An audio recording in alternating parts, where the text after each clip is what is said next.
Tavon Austin, bro.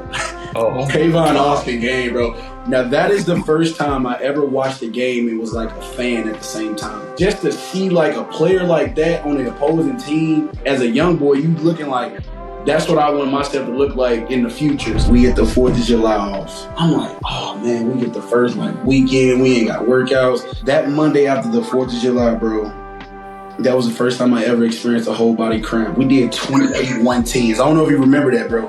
We did 28 on the turf field outside? Yes, bro. And I remember Jazz Reynolds. And I looked at Jazz. I said, bro, I'm blocking. He said, you better not fucking stop.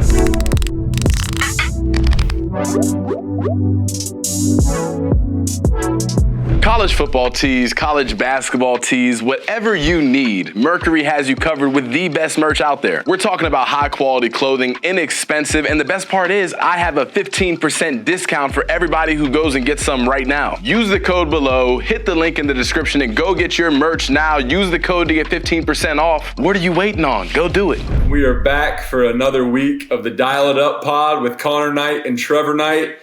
And this one, just like every week, is a special one. Especially special for me. One of my favorite teammates of all time. Number 5 on the field, number 1 in your heart. A fantastic receiver in the Crimson and Cream. Been through it all. Recruiting, playing in the Crimson and Cream. Now he's in the coaching world. My good friend, Durron Neal, a.k.a. Baby D. Durron, what we up to, man? How's life treating you? Man, how we doing, fellas? First of all, I want to say thank y'all boys, for having me on and, thinking about me. Definitely had some great times playing with y'all and some great memories that we going to get the chance to talk. But, man, everything's been good, man. Like you said, in the coaching world now, kind of, late to the party, but I feel like it's always right on time, man. Coaching here at Purdue. With a former Sooners coach, Coach Ryan Walters, who's the current head coach. So, everything's coming back full circle for me. Right now I'm working as the recruiting scouting coordinator. So, like you also mentioned, I was one of those highly recruited guys that came through OU. So, just having that full circle moment and kind of, doing the same thing for Coach Walters and the staff here is like, it's been a great time. So. And also, I recently got engaged as well this past March, to my long girlfriend, Paris Townsend, who's also a former Sooner, 2-time national champion. So, you're just keeping that bloodline in the family, baby. That's right. Hey, she definitely has the bragging rights in the family on a go-forward basis. But, man, life's treating you well. So excited, so proud of you. But let's take a step back. You talked about being a highly recruited guy. Let's go a little bit further back. Grew up in St. Louis, went to DeSmet High School, powerhouse school there in the state of Missouri. Talk about what it was like, the preparation, being at DeSmet, and then as you got into the recruiting realms, what that looked like. Well, man, like I tell everybody, man, DeSmet, man, I thank that school. I thank my former head coach, Coach Mahoney, Pat Mahoney, man. I always say, like, that school kind of saved my life, man. Like, where I grew up at in St. Louis and how all our high schools wasn't the best, like public school wise. So to just get opportunity to drive out 35 minutes every day to a different high school, like they played the highest ranked ball in Missouri, which was 6A. So that was always me being a competitor I am. I want to play against the best. Wherever they say the best guys is, the best competition, I want to be able to give myself a chance to, go up against that. So got opportunity to go to DeSmet, and it's an all boys private Jesuit school. So coming from the city and being, in the public schools my whole life, that was definitely a hard transition for me. But, fast forward to my life now, that was like the best decision that could ever happen to me, just with my social skills, just like how I think, how I talk, like how I'm able to adjust to everything that I go on in my daily life. So, like, that school was amazing. And as far as recruiting-wise, man, again, like, that school gave me a platform.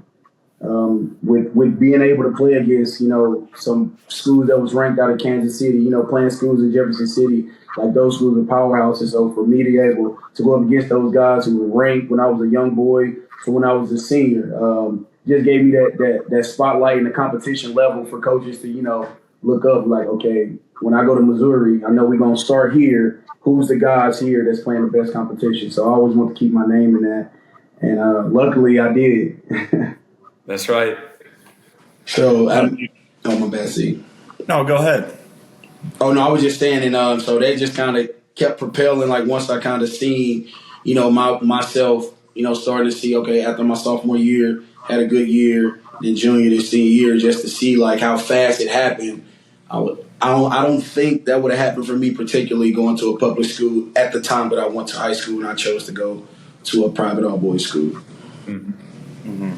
So I remember when we all came in, probably early on down in the bud, everyone was pulling up on the computer their highlight tapes. They're like, no, oh, man, I was the best one in high school. I was the best one in high school. I remember Durron pulled up his tape, and I was like, damn, this dude could play a little bit. Man, Dismet, man, one of my coaches, we had a new running back coach that had just came to our school, and he had like a little media company that he ran. And obviously coming to our school, he go to the head coach like, who's the guy? So he introduced me to him and Coach Lester. His name was Coach Lester. And he was like, hey, this was like around like going into my junior year. So like that was like my prime season after, following up a great sophomore season that landed me 7 D1 scholarships at the end of that season. So like going into the junior year, it was like my buzz was kind of starting to build up a little bit. And it definitely didn't, how it ended was not how I projected, because that was the first time I ever hurt myself going into my junior year. I had surgery on my right knee on my meniscus, so like that kind of messed with my head. And like, so now I'm like, oh, everybody thinking like I'm supposed to be this great player, and bam, I get hurt going into the most important year of my life, which I felt like at the time. And just to see myself, prevail over that and, come through that adversity, ended up that season with 31 touchdowns, and then kind of that opened up, the whole world, or like the nation, to like who I was. So it's awesome. Yeah, I mean, obviously number one player in our class at OU, but you're a Missouri kid, so I'm sure that University of Missouri was knocking on your doors, and so were a bunch of other schools. So who was recruiting you at OU at the time, and talk through the decision to head to Norman as opposed to any of the other opportunities that you had? I'll definitely have to say Mizzou definitely, they gave me my first offer. They gave me my first offer at 15 years old, man, and I was blown away from that, like when they actually did it following my sophomore year. But Coach Jay Norvell and Josh Heupel, man, when I say Coach Heupel, man, he was a hard recruiter, man. Like every other week he was coming up to like my high school, like, you doing your workouts, you doing this, you doing that, what you eating, what your grades look like every other week, man, he was always up there and like, just making me feel like, they want me there. They want me to be there. And my deciding factor, man, I definitely have to say, because OU was like the second to last school to give me my scholarship offer. I was like waiting on them. I was waiting. I was like, because like from the outside view, you look on TV, they throwing that thing everywhere, man. So as a receiver, I'm like, man, I want to go there. Like like I said, I'm nothing about OU. I didn't really know about it. Growing up, Vince Young was my favorite player to watch. So I always thought I was good enough to go to Texas, but Texas didn't even sniff my way. So I was like, okay, that's fine. And then when I got there on one of my unofficials, it was just a random week. I took an unofficial there, and I met Kenny. Kenny Stills really was one of the reasons why I went there. Not just who he was, but the conversations we had. Just with me and him just walking in the stadium, just walking 100 yards, and him just breaking down to me like the competition level, the importance, the standard, and the tradition of the school. Like that was what I was already in at my school at DeSmet. I was at a traditional school. I was at a school that had high standards. I was at a school that compete versus the best. So it just kind of all tied in. And then for him to like look at me dead in my face and be like, I want you to come here. I know what you rank. I know who you are. You're not going to take my spot. Come in here and beat me out. So, like, just hearing things of that nature and being a competitor I embrace that stuff. Certain guys like, man, I ain't got time to be trying to fight against you. But if you think about it in a competitive mindset, he's going to get you better. He's going to make you tap into a different, person that you didn't even know you had in you. So just the first, like, that was like my first official, like, picture of OU was like Kenny. I was like, okay, like, if this how he thinking, everybody got to be thinking like this. And then, obviously, being best friends with Sterling Shepard to this day, me and him were super tight. And, like, going through the whole recruiting process, we we stayed super close on Twitter and things of that nature. And just when I got there, we took our official together, and then we've been locked in, man, for the last 10 years, dog. So that's also a cool moment. I got the shower too. My bad, bro. I ain't got the shower. No, so let's talk about once we got up to OU. It's kind of crazy to think about 12 years ago, which is a little bit wild. But so that new class is about to come in here, I guess, in the next couple days. Yeah, and they're diving straight into summer workouts with Schmidty. Tell us a little bit about what those boys have in store for them. Maybe some of your favorite stories from summer workouts. Maybe that first year summer workouts, because I remember I got in and my eyes were as big as saucers. I was like, what did I get myself into? It's funny that we talking about him. I was just talking to our strength coaches literally last week about my first official workout with Coach Schmidty, because when we get there, I'll never forget it. Coach Schmidty put me in Coach Norvell told me and Sterling that we was going to be going with the 7:30 group. And so we asked, some of the first hey, y'all going to 7:30? We was like, no, bro, we got early morning. So me and Shep looking like, all right, well, we about to be with the guys, or are we about to be with them? So I remember that first morning, man, going over there, trying to get over there, I see Kenny, I see Brennan, I see Roy, I see Landry. All right, I look at Shep, me and Shep look at Shep all right, we got to hold this down. First thing I ever heard, blow the whistle, head to the duck pond. Duck pond? It's what is the duck pond? Me and Sterling so we all started going down to the duck pond, and we go through the indoor, we go through the track and field indoor. I'm like, man, where are we going, dog? We going. And then, man, I see that damn hill, man. And we just start walking down, and it just gets steeper and steeper and steeper. And then, after we warmed up, it's right there, we start racing on sprints. I'm like, wait a minute, bro. Damn, can we, just right into it, bro, and, just, start off competing, and then just, I won't ever get that duck pond, man. Before we even did the workout, bro, I was done. I was wore out, bro. I emptied the tank, because I'm like, I gotta, you trying to prove yourself to the older guys, this freshman can hold his own weight, and I'm trying to max out, and obviously me and Sterling, they put us in groups with the fastest guys going against Roy Finch, going against Kenny, these guys blazing 4-4 guys. You're just all right, bro, you just gotta take it one rep at a time, and man, I won't ever forget just that first 30 to 45 minutes of that workout, and I don't even remember the last workout because, bro, I was asleep by the end of the workout by 10 o'clock. I don't even remember, bro. It was like a glaze, bro. I was just in a daze. I was like, is this what's this shit about to be every day? Yep. Every day, I'm ready for it, but I got every day. Yeah, it was every day, man. And when people say Schmidty built, that is one of those terms that I will forever have right here in the back of my head, man. And it is, if you hadn't been through it, you really can't understand it. I'm proud to say I never fell out of a workout, but there were many a times that I came in that locker room, got my shake, and I laid in front of my locker dead for an hour before I could go to class or do anything else. Actually, I got another one.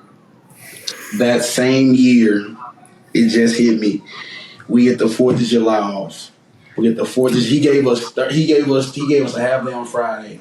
I'm like, oh man, we get the first weekend. We ain't got workouts. Summer class is almost over with. That Monday after the 4th of July, bro, that was the first time I ever experienced a whole body cramp. We did 28 110s. I don't know if you remember that, bro. We did 28 on the turf field outside. Yes, bro. And I remember Jazz Reynolds, we was on number 18 or 19. And I looked at Jazz. I said, bro, I'm locking. He said, you better not fucking stop. He said, you better not fucking stop. I said, Jazz, bro, I'm locking. And then after that, we did med ball tosses. So, my quads, my hamstrings, everything is locking up. And I remember at the end, I said, bro, they took me. This is the first time I ever got thrown in the cold. So, full body, they just let me go. And then, my whole body just, wakes up, bro. It was, bro, that first 4th of July, bro, made me realize going forward, I would never take them saying we got an off day Nah, I'm never gonna look at it as an off day ever again, bro. No way. That's why I try to tell my guys here, like when they do summer workout, like they on their little window. I'm like, fellas, do not think that that's like an off time, bro, because you're gonna come back, in the 8-ball, and it's gonna be hard to crawl out of it, bro. Cause no doubt. But like everybody talks about, and I think we all appreciate even more now, is going through Schmidty's workouts. He made us a better team. He held us accountable. He made us realize like there's a healthy amount of fear that you got to wake up every day and give it your all. And then obviously for you, D, you got to play as a young guy, right? A lot of us were redshirting and kind of trying to figure out our way. And you were one of those guys that was able to get in with the older guys right away, earn some respect, and get on the field. So talk a little bit about the beginning part of your career. What were some of your, I don't know, maybe favorite memories, favorite plays, or favorite games that you got to be a part of there early on in your career? I definitely have to say, like, my first career college catch versus Texas Tech, man, that was a special one for me.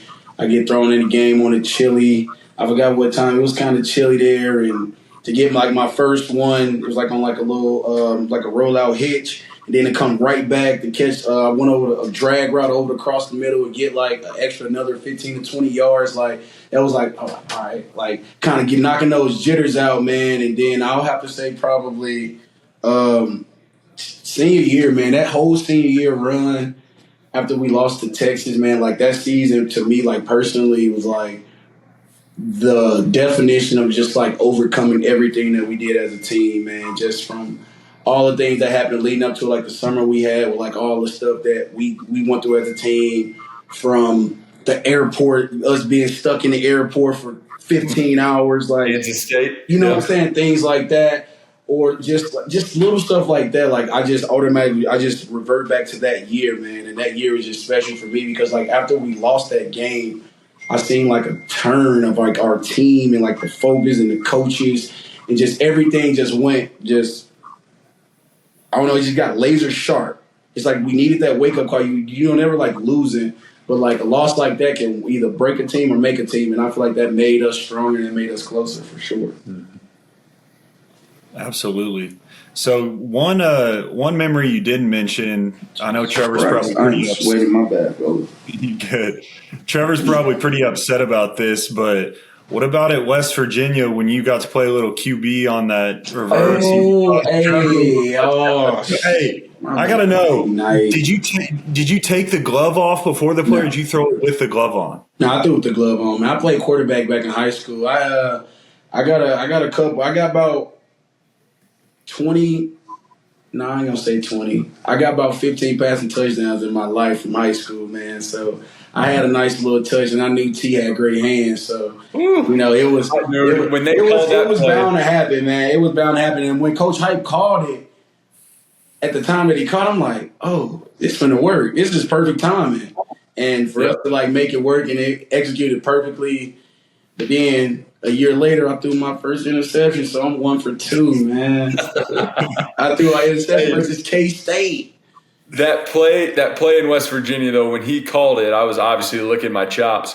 But if you go back and watch the play, it was a pitch play, and then you came around on the reverse, and I was supposed to pitch it and then kind of pause and then peel out the backside, which I did. But most of the time playing QB, if you're carrying out a fake and there's like a D end on the backside that's holding contained for you and you don't have the ball, he's still going to give you an arm, or he's going to try and get a piece of you. Yeah. And I spun my head around so fast because I thought I saw open grass, which there was.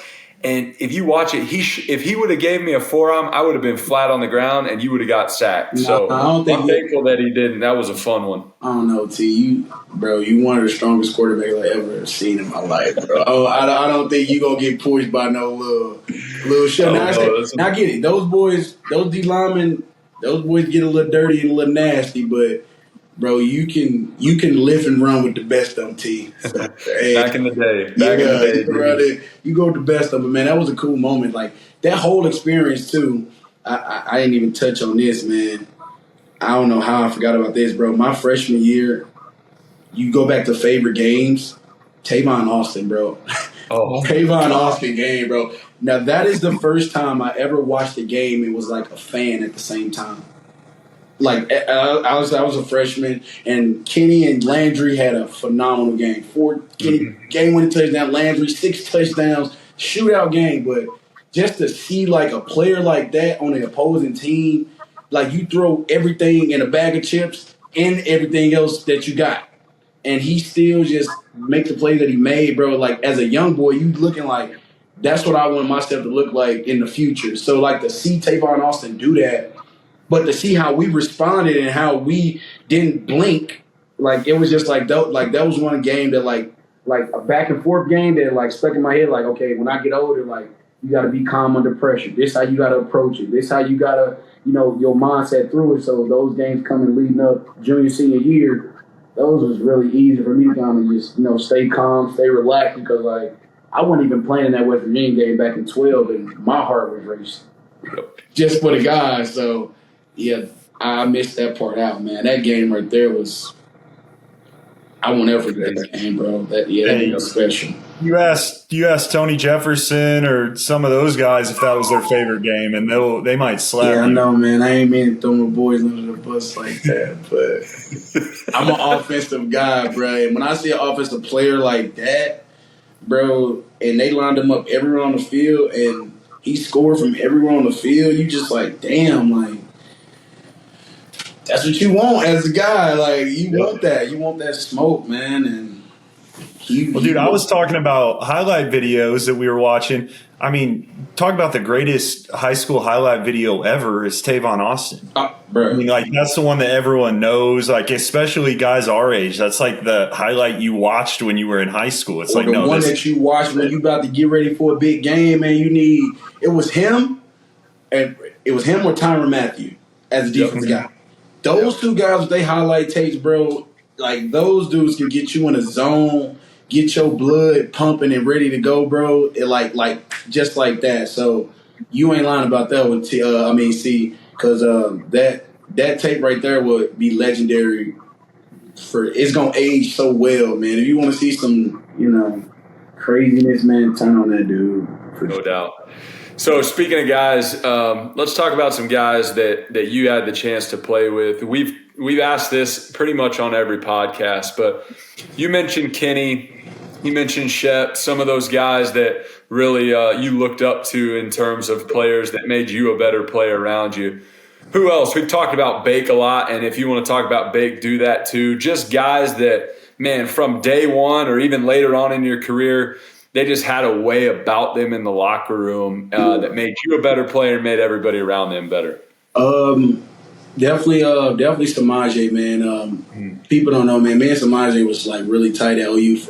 Like he was my locker mate his freshman year, and everybody knows Samaje. He don't really talk. He don't really smile. He's about his business. But for me at that time to like make him laugh, make him kind of get out his like crack that egg, man, and like just to see another personality in him. Like over time we kind of had some classes together. So like me and him got really close in that aspect, man. I love Pawpaw for all of that, and you as well, T, man. Like when they talking about like competition, bro, like as a teammate, like how you challenged us every day, bro. Like that was fun to see. Like you don't really see like a quarterback really want to be in it, like really want to be in the trenches with everybody, want to compete, want to show that like, no, I'm the alpha. And like I appreciated it about you because like when you stepped out, you like, nah, bro, I'm gonna outwork all of y'all, but at the same time I love y'all as my teammate, but you're not gonna beat me. So I always love like your approach to like all the workouts and things of that nature. And then we talk about like some defensive guys. Man, I like Charles Tapper, man. I was always cool with Tap, man. Tap was always one of those like freaky athletic dudes that like when you get to college, you like, bro, what sport you play? And he like, man, I played basketball. I only played football for 2 years. And you go like, how is this possible, bro? Like, how are you like this as a person? And like, how are you like this? Like, how, bro? Like, how do you just be able to jump high and like be this fast at this size, man? It's crazy to me. But like guys like that, and also Big J, man, Jordan Phillips was another guy. Like when I got there my freshman year, man, he was a guy that like another one that was like, he was the first 300-pound man I ever seen hit a backflip. First 300-pound man I ever seen hit a backflip, and then he did a somersault off the diving board like he was an Olympic diver. So like when I see stuff like I'm like, bro, like I want to like understand that. I want to like see like how is that possible? Like I used to call Big J like sweet feet. He had feet like a receiver, but he was 300 plus pounds. So like just seeing stuff like that, I'm like, man, like I like to just talk to guys like that, like guys that just was like special little talents and things of that nature. And then like Samaje and Joe was like my workout winter partners. So like my winter going into junior year, that was the biggest I ever was. I was 212 pounds. I was working out with Coach Scott. I was like, I remember when I went up to Coach Hype, I was like, yo, I'm getting too big, bro. Like, I'm 212. Either I'm about to get moved to running back or what? And he was like, oh, nah, man, that's too big. And he went to Schmidty. He was like, hey, can I get him around like 197? And then, like, I ended up losing the weight that summer. But that winter, bro, working out with Samaje and Joe, bro, it was talk about pushing yourself to the next level, bro. It was crazy. It was crazy. And then when Bake got there, Bake had a real tight relationship, man. He was like when he first got there, I went down to his house to like meet his boys and his friends. Like one summer, me, him, and Striker had went down there one summer, and you kind of just get to know him and who he was, things of that nature, and like meeting his family. And like to this day, me and Bake is pretty tight too. Got a chance to, in his wedding and things of that nature, and he's had his beautiful baby girl, so being able to see him and talk to him, so it's been a real good. So man, those guys are definitely some guys just not like being a great teammate, but just guys that like you see them every day. They give you a purpose to like want to be in the building. They give you a sense of urgency when you're out there on the field that just give you that extra level of boost that you needed. And then there's so many teammates that we had, man. It's crazy. Go down the list for sure. Yeah. No, yeah. Well, we're talking about freaks right now. I mean, you get up to school and it's like, I mean, there's maybe one that you played against in high school that's a freak like that, and then you got 12 or 15, 60, 70, whatever on a team, and it's like I ain't even talking about the O-lineman. Dude, but let's transition a little bit. Let's talk about, speaking of freaks, going into the SEC, playing against some freaks every year. Talk a little bit about, kind of the guys on the team right now, kind of what you saw last year, what you're expecting this year, kind of like expectations, things for, BV and the squad making that jump into the SEC. Well, I'm definitely excited about it, man. Like, y'all know how we are, man. I know what we bring into the SEC. SEC, like, oh, we not ready, but y'all got to be ready for what the Sooners bring as well. Like, y'all got to be ready to be able to run with us. Y'all got to be able to ready to keep up with us and have the lung capacity to keep up with how fast our offense is going to go. So things of that nature. But I love the fact that Big Stutz came back, man. I love seeing him. I love that Billy came back. I love our receiver corps, man. Like, talk about some size, man. Like, they got some size going into the SEC to be able to play those big corners that they say that they got the physicality of the SEC. I feel like we are definitely building the size for receiver-wise. And our O-line, man, I feel like Coach B always been that guy, man. And his resume speaks for itself. So I never worry about our O-line going into a season because I know he's going to make sure the O-line is anchored down. And Coach B, man, he from the looks of things, man, he's a phenomenal coach. He's that coach that, like I said, he got that mentality that you need going into the SEC. Mm-hmm. Mm-hmm. Mm-hmm. That's all I can say. He has the mentality, he has the grit, he has the grind to lead our group, to lead our young boys to a deep run, man. I feel like he's going to do, because he got the name, he has the resume, and he also has like the tenacity that matches everything that people say the SEC brings. So I am excited to see them. And also the addition that they added, Deion Burke as well, man. He is, I know from personal, him coming from Purdue last year, and I knew like when he transferred in, like I got some group chats with some of the OU boys, and they was like, bro, like, is he a dog? Is he Drake Stoops? I'm like, all right, listen, like Drizzy is Drizzy, like let's put Drizzy in his own category. But what I can tell you is he's explosive, man, and he's strong, and he can make a lot of plays. And if you need a slot guy of that nature, like I feel like Bert definitely gonna bring that to it. But to have, like I said, to have like our leaders come back and try to compete and finish is definitely leading that group in the right way. I feel like, because with those guys and that leadership, that's a lot of ball that's in that class, in this current senior class that they done played a lot of big games. So, and it had some down years. So them down years is definitely helping them lead this group in a different and a better way, I believe. Yep. Well, we're all excited for it. Obviously, going in the SEC, a lot of excitement, but we still got the whole summer. These boys are going to be getting after it. But D, man, from the bottom of our hearts, thanks for being on. Thanks for sharing some stories. Hopefully, I know you're going to be busy during the season, but we can get you back on here and dissect the game and dissect the X's and O's at some point. But we appreciate you, man. For all you listening out there, be sure to follow us along on social media. At Red Dirt Media Co. We'll be on every week as we lead up to the season. So for another episode with Durron Neal, Boomer Sooner, and we're out.